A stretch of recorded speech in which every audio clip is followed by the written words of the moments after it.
Have you ever thrown a party? A really big party, like a huge party. At the height of the festivities, with the music pumping and everyone just the right amount of imbibed on whatever their substance of choice might be, you look over the throngs of people you brought together and feel triumphant. And your guests look at you like you're some kind of wizard, like a party god. You pulled off the perfect night. But how do you know when things go too far? How do you know when the party's over? Welcome to Strange and Unexplained with me, Daisy Egan, a former New York City club kid in my own right. But while I came of age going to the same clubs and parties as these fucking guys, I was, fortunately, not introduced to them until they were dying out. I was in such a hurry to grow up and be accepted by the cool kids that if I'd been around when Michael Alig was at his height, well, let's just say, who knows where I'd be today. But something tells me it wouldn't be here, writing this script. In truth, I ended up down a long internet rabbit hole about this guy and covered him in an upcoming bonus episode. You can listen to the wild story on our Patreon. For most of the club kids who hung around the so-called party monster, theirs was not a sunny path.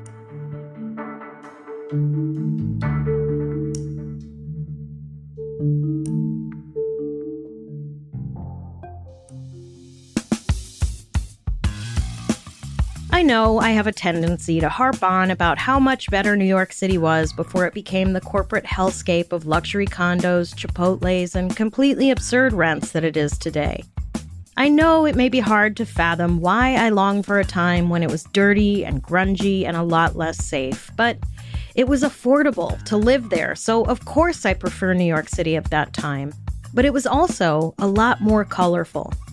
In a piece for the website Barbican, author and music historian Tim Lawrence wrote, quote, "During the late 1970s and early 1980s, a cultural renaissance of arguably unprecedented proportions reached its climax in downtown New York. Determined to pursue lives that were more creative, flexible, and open than those led by their hedged-in 9-to-5 socially conservative parents, a generation of young artists drove the phenomenon." End quote. One subset of these creative weirdos were the club kids. The club kids scene in New York City in the 70s and 80s was the epicenter of everything new and experimental. DJs, artists, musicians, and designers merged their various forms and influences, creating new styles of art, music, and fashion that were all on display at clubs like the Roxy, Pyramid, Mud Club, and Danceteria, among others. Danceteria, incidentally, was where Madonna played her first live show in 1983. Ironically, as wild and counterculture as Madonna was marketed to be, compared to the die-hard club kids, she was cotton candy.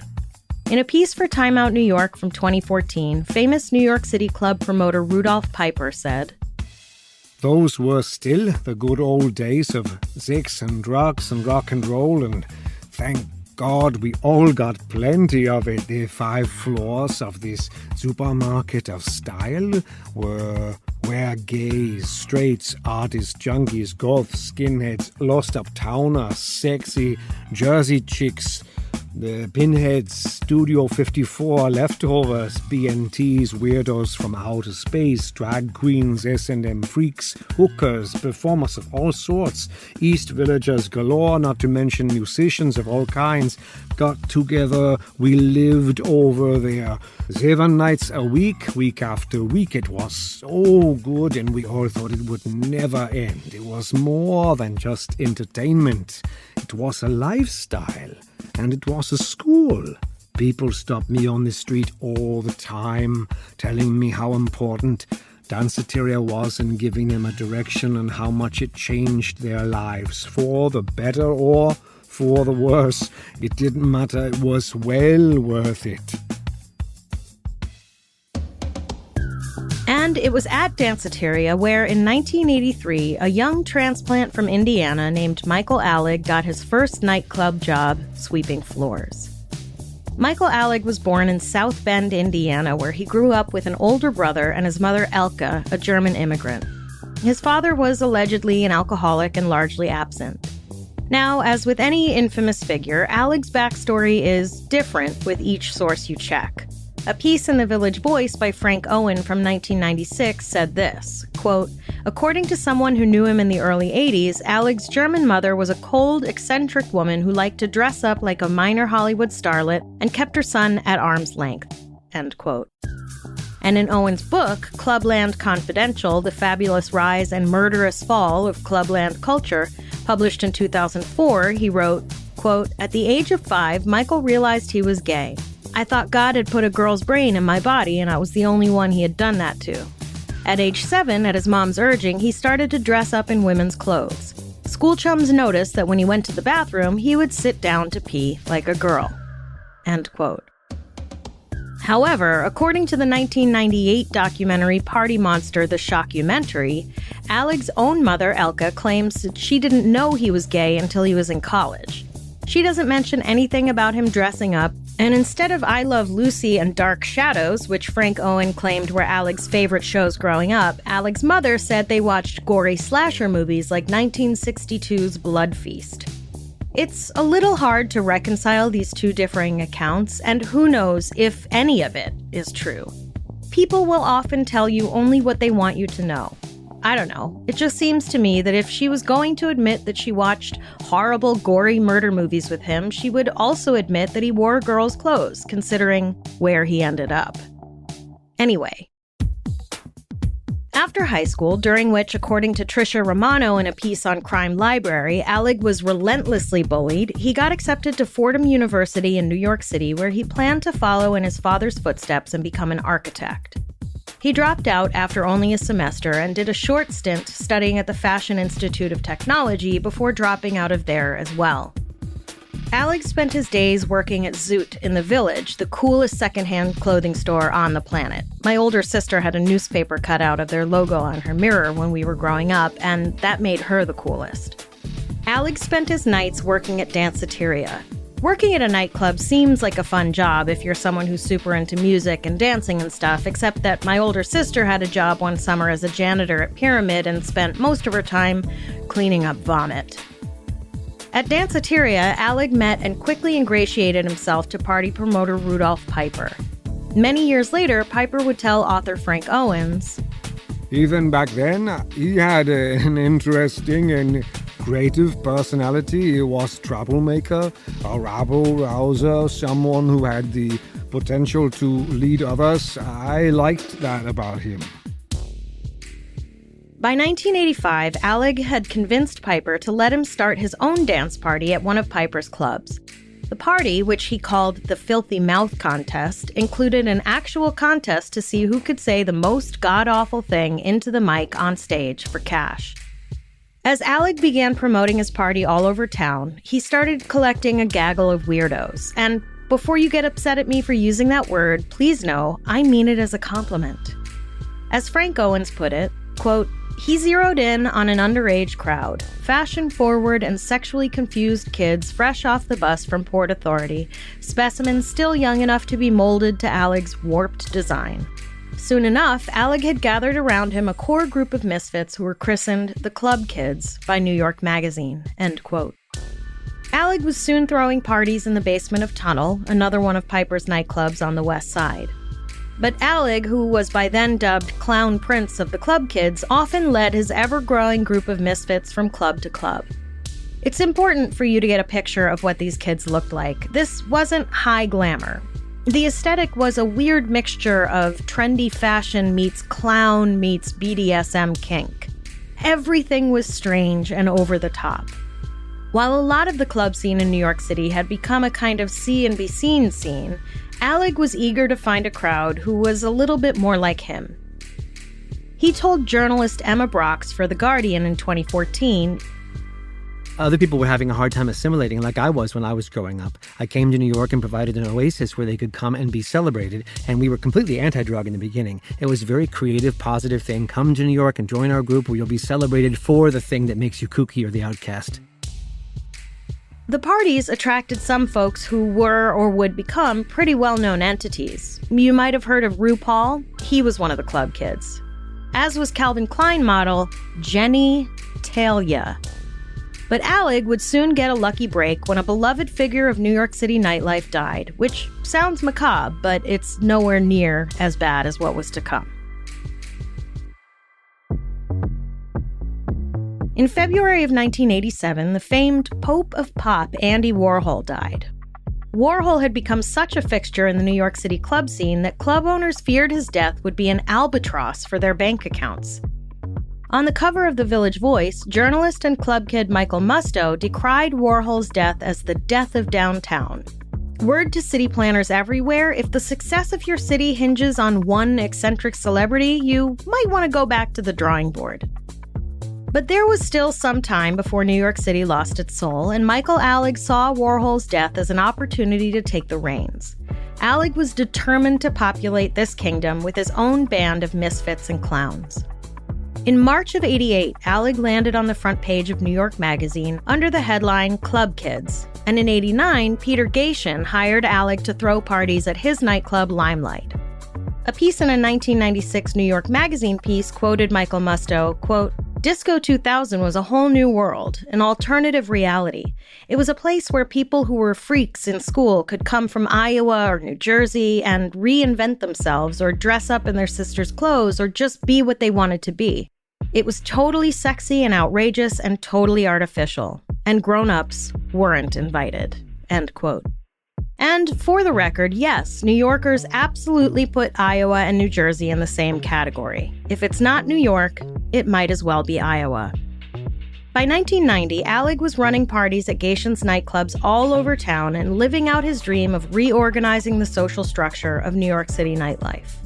At this point, Alig and his club kids were making appearances on Geraldo and Joan Rivers, which was a way to attract more club-goers, but really, I think the aim was to shock and disrupt the status quo.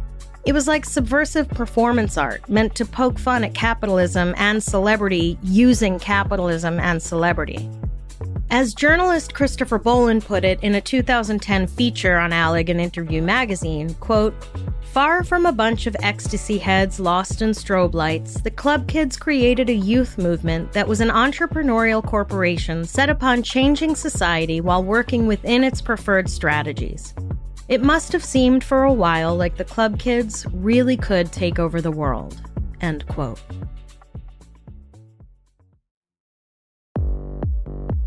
Shock value was a major currency at Alig's parties. And of course, the thing about shock is that people become desensitized pretty quickly, and stunts need to become more and more shocking in order to make any kind of wave. So what started out as a sort of edgy fashion show turned into things like Alig handing unsuspecting clubgoers cups of his own pee and watching while they drank it, or women shoving soda bottles up their bathing suit area holes and spraying the crowd with soda, I'm assuming and hoping, or people smearing themselves with blood or pieces of raw liver until the stench was so bad it literally repelled fellow revelers. For one party, called Blood Feast, named after the movie Alig's mother claimed he loved as a kid, the flyer for the party was a picture of Jenny Talia holding the severed head of Alig with a bloody hammer in the foreground. Remember that image for later. And while the club kids started out totally drug-free, it didn't take long for that to change. Alig began throwing a party called Emergency Room, in which clubgoers, dressed as doctors and nurses, would give out fake prescriptions for hard drugs and dealers would fill them. For free. If there is one thing that's going to transform your totally drug-free dance party, it's totally free drugs. Alig told Christopher Boland, "It was all sort of a joke. These started in 1992 and we did them once a month. They were so popular, we did them once a week, then 2, and then 3 times a week. Eventually every night was the emergency room at all 4 clubs. The problem was it became this idea of, if you're not giving us free ecstasy and cocaine and Special K, we're not going." By the mid-90s, Alig was a full-blown addict with an expensive habit. And as Trisha Romano of the Crime Library put it, quote, "There's no better way to procure drugs than to be friends with a drug dealer," end quote. The mid-90s were also, incidentally, when I started going to Limelight myself. I'll cover my personal connection to the club kid scene and some of its players in a bonus episode. It was a time in which, in all truth, I was way out of my comfort zone and mostly hated going to clubs. Loud music, dancing, and people, those are the three things I hate the most. Anyway. One such dealer in the scene was a kid who went by the name Angel Melendez. Born Andre Melendez, Angel's family moved to the U.S. from Colombia, and at 26, Angel moved to New York City with the hopes of becoming an actor. Soon, Angel started going to Alig's parties at Limelight and Tunnel and made himself indispensable to Alig by supplying him with drugs. Angel's signature look was huge white handmade angel wings and a black leather biker cap pulled low over his eyes. And even though Angel became one of the more well-known dealers in the club kids circle and kept Alig in a steady supply of cocaine, heroin, and K, Alig and his most inner circle saw Angel as a nuisance. They considered him a kind of wannabe hanger-on.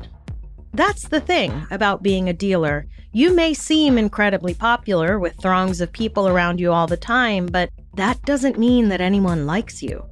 Kind of like being a Hollywood producer. Despite that, Angel was living with Alig at this point, which was obviously a terrific idea. A drug addict living with the dealer he can barely stand? Sound decisions. Shockingly, Alig would steal Angel's money and drugs when Angel wasn't home. I know, you didn't see that one coming. At some point in 95 or 96, the DEA began investigating club owner Peter Gatien, and both Limelight and Tunnel were frequently raided and shut down for a time. Gatien began to feel the squeeze from the DEA and began cracking down on drugs in his clubs. In March of 1996, Angel himself was kicked out of Limelight when Gatien spotted him in a VIP section and ordered his bouncers to get rid of him, which they did, apparently carrying a kicking and screaming Angel out of the club head first. Despite his protests, though, it seems Angel had become somewhat disenchanted with the club kid scene and was particularly tired of Alig taking advantage of him. Apparently, Angel wanted out once he realized that Alig and the club kids weren't going to get him the recognition he had hoped they would. He wanted to become a singer, and he was going to start looking for a job at a record label. On March 17th, not long after getting kicked out of Limelight, Angel went to Alig's apartment in Midtown to confront him about some money Alig owed him. The doorman let Angel in, recognizing him from his frequent comings and goings. Angel walked into Alig's apartment, super wound up from being owed money and from having been kicked out of Alig's own party at Limelight, and found Alig and his friend Robert Riggs, who went by the really cheesy nickname Freeze, like some kind of Justice League villain, deep in the throes of a drug binge. Angel demanded not just the money for all the drugs Alig had stolen from him, but also $1,400 he said Gatien owed him for supplying drugs to hotel room orgies Gatien allegedly hosted. Gross. Considering how much money Alig was making on his parties and that his drug habit cost him no money at all, Alig probably could have just paid Angel, told him to go away, and we would all be doing something else right now.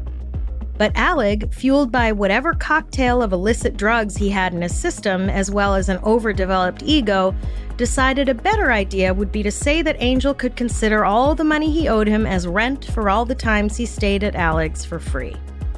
Angel was not a fan of this suggestion, so Alig was like, okay, I don't have the money on me per se, but I'll go to Limelight tonight and get it. Scout's honor. And even though this is the oldest trick in the book, Angel, who by the way never did drugs himself, said okay, and then the three men took a nap. That's right, they were like, give me my money, no it's my money, no it's my money, okay fine, but first let's take a nap, okay? I mean look, I am all for naps, but this just doesn't seem like a good time. Robert Freeze Riggs would later say that shortly after laying down, he heard a commotion in the living room and Alig screaming, "Help me, get him off of me." When he got to the living room, Freeze said he saw Angel shaking Alig and saying, "You better get my money or I'll break your fucking neck."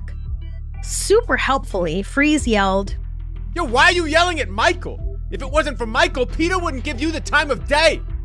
Angel replied, warning him to stay out of it, and rather than stay out of it, Freeze instead chose to triple down, saying, And nobody likes you anyway. You and your outfits are tacky. You're lucky Michael lets you come to the club the way you dress. Sigh. Okay, you are an adult man. Freeze. Just come on. And then, as Frank Owens recounts in his book Clubland, quote, these catty comments incensed Angel, and he turned to Michael. Are you gonna let him talk to me like that? He spat in his face. Freeze looked at Alig and made a disdainful expression as if to suggest that Angel meant nothing to either of them. End quote. So, naturally now, a scuffle ensued between the three men, during which Alig crashed into a glass cabinet, getting a long shard of glass lodged into his neck. Alig screamed. Angel then sunk his teeth into Alig's chest. At this point, Freeze was frantically trying to pry Angel off Alig, pleading with him to let Alig go. In a panic, Freeze grabbed a nearby hammer and swung it into Angel's head. But the blow didn't seem to do much more than further enrage Angel, so Freeze hit him again, this time sending Angel to his knees. But still, through all of this, Angel had not released his teeth from Alig's chest. Freeze hit him again, this time as hard as he could. Angel let out a moan and sank to the floor, unconscious. Despite Angel being passed out, Alig pounced on him and began choking him and suffocating him with either a sweatshirt or a pillow, or he didn't do that at all, depending on whose account you believe. And then, as Frank Owens puts it, quote, at this point, Freeze and Alig thought Angel was merely unconscious. So they did what they always did when Angel was asleep. They stole small amounts of drugs from each of his vials, so when he woke up, he wouldn't notice the shortfall, end quote.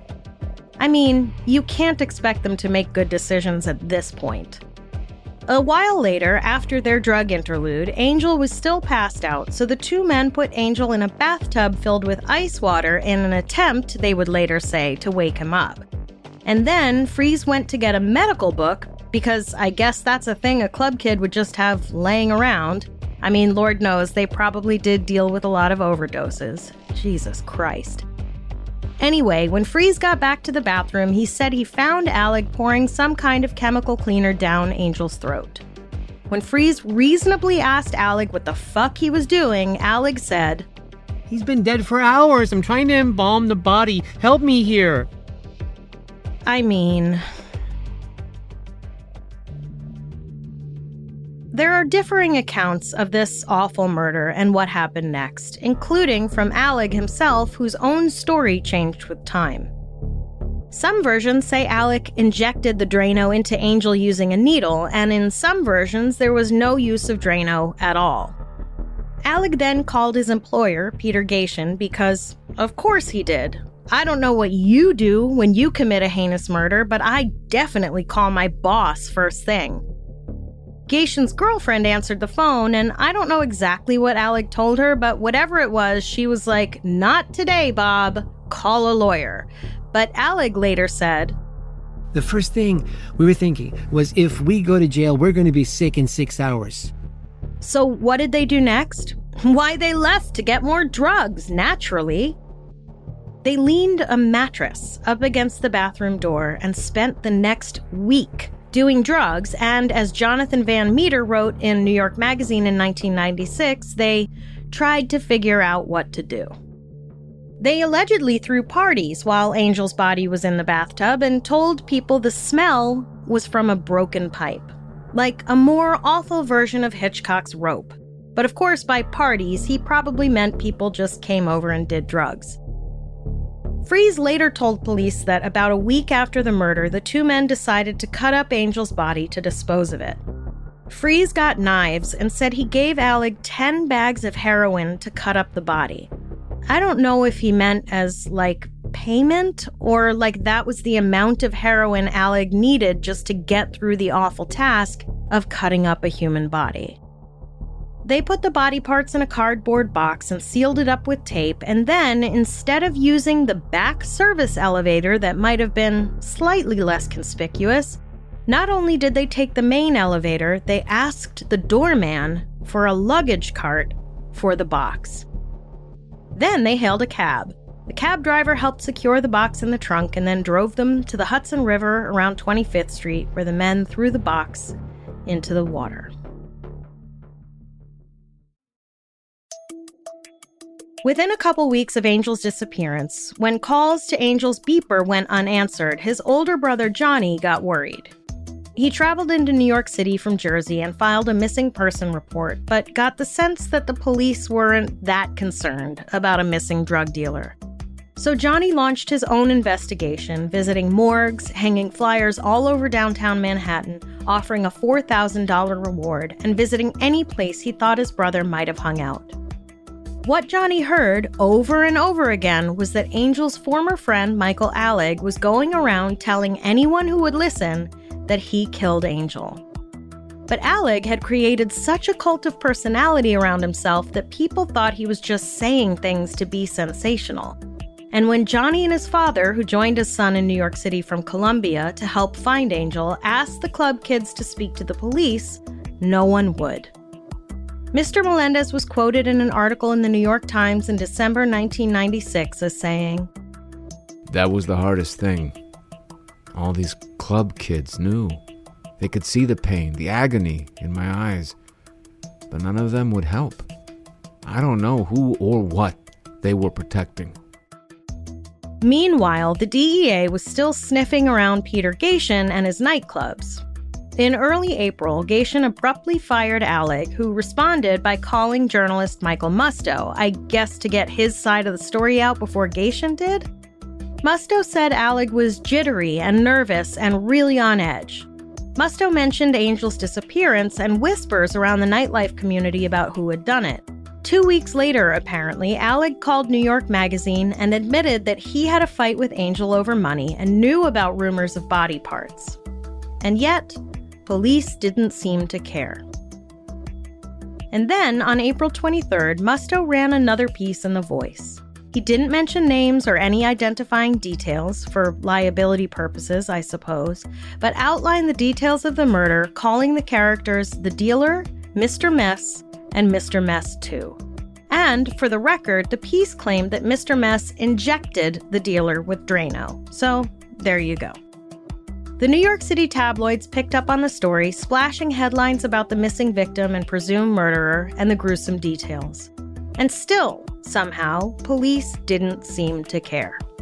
Their reasoning was that there was no body, so there wasn't anything to investigate. What are you actually talking about, Willis? How many cases have we heard about in which police investigate a missing adult person despite there being no body? Most of them? Come on. In May of that year, the DEA came down hard on Peter Gatien, arresting him and shutting down his nightclubs. In September, a woman fishing in the Harlem River reeled in a dead body. The New York Post, ever the paragon of truth and journalism, declared the body to be that of missing drug dealer Angel Melendez. It wasn't. But that news story rang a bell in the head of Staten Island police officer Detective Ralph Gango. As Frank Owen reported in his book, Detective Gango remembered from all the way back on April 12th, quote, a group of children had discovered a box containing the badly decomposed torso of a man in his 20s. An autopsy showed the victim had asphyxiated and had been struck in the back of the head. At first, Gango thought it was another one of the anonymous floaters that turn up all the time on Staten Island shores, end quote. First of all, Staten Island. Jesus, no thank you. Secondly, a man was missing. Rumors around New York City was that someone was claiming to have murdered him and dismembered him and threw him in the river, and it took you 4 months to put the fucking pieces together? Good God. Apparently, the torso had been misidentified as Asian, though how or why I have no idea, and was eventually buried in a numbered grave as a John Doe. Police exhumed the torso, which I guess had the arms attached because they reported not being able to get fingerprints because of the state of decomposition, and they were somehow able to identify the torso as that of Angel Melendez. For the record, the so-called torso must have also had a neck and head if they were able to determine it had been asphyxiated and struck on the back of the head. So not so much a torso as the entire top half of a person? Still, for some reason, it wasn't until early November that a murder investigation was launched. And it took another month for police to arrest Alig, even though he had gone all over New York telling everyone he did it. Finally, on December 5th, police arrested Alig and Riggs. Alig had by that time hired a lawyer and was now refusing to talk. Unfortunately for him, though, Robert Freeze Riggs sang like a hopeful chorus girl at a non-equity open call and told police everything they needed to know in both a written and videotaped confession. The reason Alig had a lawyer was not because he had brutally murdered and dismembered someone while in a drug-addled frenzy, but because he had been working with the DEA as a witness against his former boss, Peter Gatien. Now look, I'm no DEA agent or anything, but do you suppose it's possible that the entire reason the police weren't going after Alig in the first place was that the DEA had asked them to wait until they could build a case against Gatien? Is that a reasonable guess? It is, according to Tricia Romano at Crime Library. She wrote, quote, "When Alig was finally arrested, the district attorney's office and the DEA were in a death match over Alig, whom the DEA hoped would be a star witness. The DEA had been building a case against club owner Peter Gatien for months and hoped Alig would be a key witness. If Alig was a convicted or suspected murderer, his testimony wasn't so valuable. If his trial happened after the Gatien case went to trial, the DEA would have a better case. In the end, Alig recanted all of his testimony against Gatien." End quote. Anyway.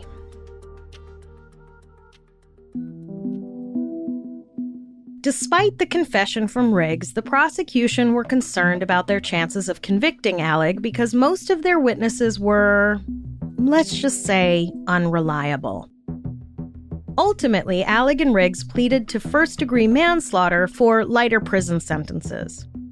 At their sentencing hearing, the judge asked the pair if they had anything to say for themselves. Riggs read from a prepared statement that sounded appropriately regretful and contrite.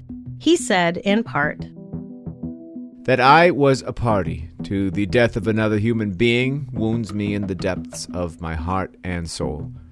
I can never undo that.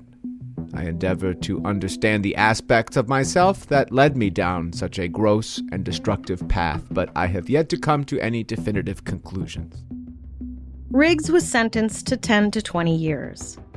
And when it came time for Alig to speak to his horrific actions, he was unprepared and high on trazodone, Klonopin, and Depakote, among other drugs. Alig said, I came here today not prepared to accept my sentence, so I didn't come with a speech because I was told we were going to postpone for another week, 2 weeks, or something like that. I don't know. All I know is I've been told lots of different things by lots of different people in exchange for me doing other things, and none of it has come true. I feel like I have been just railroaded. I've been used by the feds. When they were through with me, they just sent me over here. I feel like I've been lied to get me here to accept this plea, and I feel terrible that I don't have anything prepared to say. "That's what you feel terrible about? Yikes." In response, the judge clarified that Alig was claiming that he was the victim in all of this. "In a way," Alig replied, to which the judge, who clearly had prepared a statement, said, "I don't think you are the victim. I think that Angel Melendez is the victim. He is the victim of your selfish, uncontrolled ego that has yet to be harnessed, that has yet to face reality. For you, the show is over. The party is over." He, too, was sentenced to 10 to 20 years. Riggs was released in March of 2010 for good behavior and actually completely turned his life around. He went back to school and ended up getting a fellowship to pursue a PhD in sociology from NYU and has become a real-life, honest-to-God academic. Alig, on the other hand, continued to seek the spotlight, giving pretty uncomfortable interviews from prison in which it's clear his brain was fried. Either that, or he was actually just an incredibly twisted, narcissistic sociopath. Or maybe both? Alig was released in 2014 and instantly worked to get himself back in the public eye, giving interviews and using every psychopath's favorite platform, Twitter, to gain a following again. On Christmas Eve of 2020, at age 54, Alig died of what his mother Elka called an accidental heroin overdose, but was found by an autopsy to be, quote, acute intoxication by fentanyl, acetafentanyl, heroin, and methamphetamine, end quote. Listen, it seems trite to say the moral of this story is don't do drugs, but maybe don't do drugs. In all seriousness, though, aside from the awful tragedy of the murder of Angel Melendez, there is also a tale in here about a desperate need to be seen. Alig's initial stated mission of gathering together kids who are outcasts to form a community is beautiful and noble. But somewhere along the way, his ego got in the way. It became less about celebrating a community and more about worshiping a self-made demigod who was boundaryless and willing to do more and more outrageous things for attention, and who mistook adoration for some kind of immortality. Even after he'd done the unthinkable, he still was just trying to be seen, telling whoever he could what he'd done so that maybe someone would see him. But no one ever did see or know Michael Alig, least of all, himself.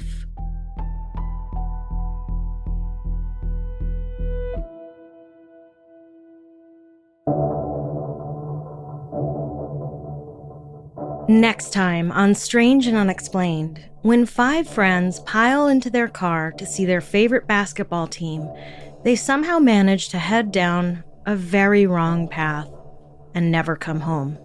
The Yuba County 5. Strange and Unexplained is a production of the Obsessed Network and is produced by Natalie Grillo and Angela Palladino. This episode was written by me, Daisy Egan, researched by Jess McKillop, edited by Eve Kerrigan, and sound engineered and mixed by Jennifer Swatek. Our voice actors for this episode were Luther Creek and Ryan Garcia. We have a lot of fascinating and bizarre stories to share with you this season, but we want to hear your episode suggestions as well. If you have a story for something you'd like us to cover, whether it's a well-known case or something that happened in your town that the world hasn't heard about yet, head over to our website, strangeandunexplainedpod.com, and fill out the contact form. Can't get enough Strange and Unexplained? Head to our Patreon at patreon.com/strangeandunexplained for bonus episodes, ad-free episodes, and exclusive video content. Next Monday, August 28th, we will be releasing the fully produced and edited video of the Strange and Unexplained live show, Escape from Alcatraz. If you like our show, please do help us out by giving us a 5-star rating and a glowing review wherever you listen to podcasts. Our critics are vocal and unafraid of submitting those 1-star reviews. If you don't like the show, feel free to give a 1-star and a scathing review. The name of the podcast is the Glenn Beck Program Podcast.